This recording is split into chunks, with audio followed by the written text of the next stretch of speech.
Bonjour à tous, très heureux de vous accueillir encore une fois ici à l'île de la Réunion pour ce nouveau Masterclass Football Coaching.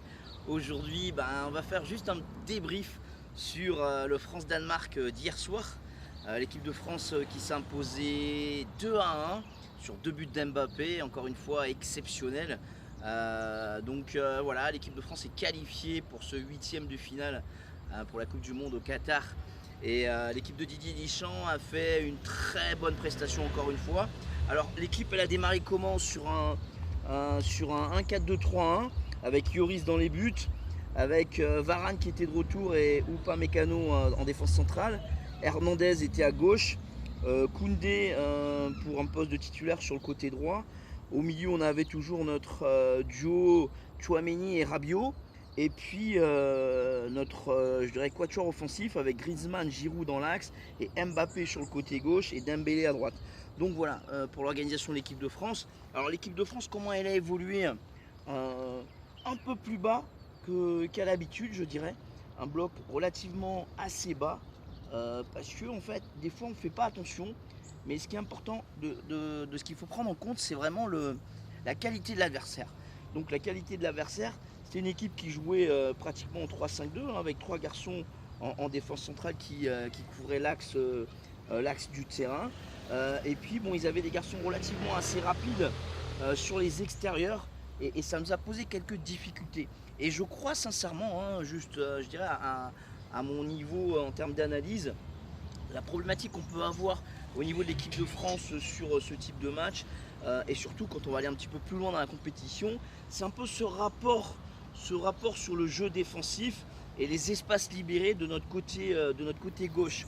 Autant à droite, il y a eu quand même une très bonne complémentarité sur le duo Koundé-Dembélé avec un gros travail défensif de Dembélé sur les replis défensifs. Alors il a une vraie qualité de vitesse, forcément pas forcément des notions de jeu défensif proprement dites, mais avec beaucoup de courses pour venir suppléer Koundé sur des appels qu'on avait sur le côté gauche.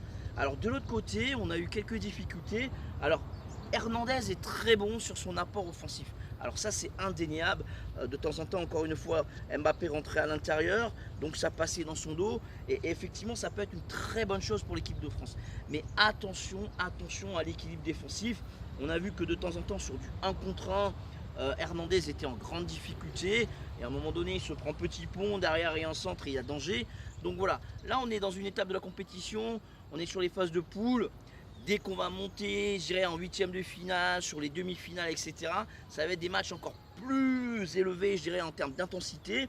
Donc il va falloir faire attention, soit faire en sorte de faire la couverture avec Rabiot quand il y aura ses possibilités sur le côté gauche, et trouver l'équilibre avec un Rabiot qui va décaler côté ballon du fait que il y aura une zone qui sera libérée, ou sur un défenseur central, ça peut être Upamecano sur le côté gauche aussi, mais il faut faire très attention à cet équilibre défensif. Bien sûr, à un moment donné, on doit être porté vers l'avant pour gagner le match et apporter offensivement, mais dans un second temps, il faut quand même, je pense, trouver cet équilibre sur l'aspect défensif. Donc voilà, ça a été bien fait du côté droit, un peu moins du côté gauche, parce que Mbappé a tendance quand même à pousser vers l'avant, et c'est son jeu. Hernandez c'est pareil, mais attention, je dis et je le répète, sur les possibilités adverses sur ses extérieurs. Après on a trouvé un Griezmann aussi qui a élevé son niveau notamment sur le plan du jeu défensif. Ça a été très intéressant. Il est venu parfois couper ici et ici pour pouvoir récupérer les ballons. On l'a même vu tacler. Donc ça dénote quand même l'état d'esprit de l'équipe de France à pouvoir quand même se surpasser dans ces grandes compétitions. Giroud, on l'a pas trop vu. Bon, d'ailleurs, Didier Deschamps l'a sorti à l'heure de jeu. C'était pas je dirais, un jeu pour lui. Il a eu quelques ballons sur les déviations, mais il avait quand même des défenseurs assez rugueux sur lui et il n'a pas fait un top match, je dirais. Donc voilà.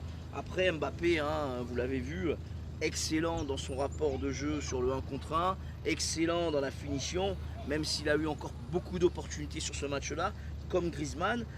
Donc c'est intéressant pour la suite. Je pense que Didier Deschamps l'a déjà annoncé, il va faire un turnover au niveau de l'effectif. Ce qu'on doit retenir sur ce match-là, encore une fois, quand c'est bloqué, il y a des top joueurs de classe mondiale hein, comme Mbappé qui savent faire la différence. Et ça, toutes les grandes équipes en général, ils ont dans leur effectif 2 voire 3 joueurs de très haut niveau. Et des fois, quand c'est fermé, on a revu encore l'Argentine hier, c'est Messi qui marque notamment. Donc voilà, c'est ces grands joueurs-là qui font la différence et c'est important de le notifier, même si on doit avoir un équilibre au niveau de l'équipe. Il y a quand même à un moment donné, quand on arrive à un certain niveau, quand on veut aller loin dans une compétition, bah, ces joueurs de classe mondiale, ils font la différence. Voilà pour ce Masterclass Football Coaching, juste un petit brief sur l'équipe de France. Bien sûr, on va continuer à la suivre et puis j'espère qu'on va aller encore loin dans cette compétition et on pourra toujours parler un petit peu de football. N'hésitez pas à vous abonner sur ma page YouTube. Je vous dis à très bientôt. Merci.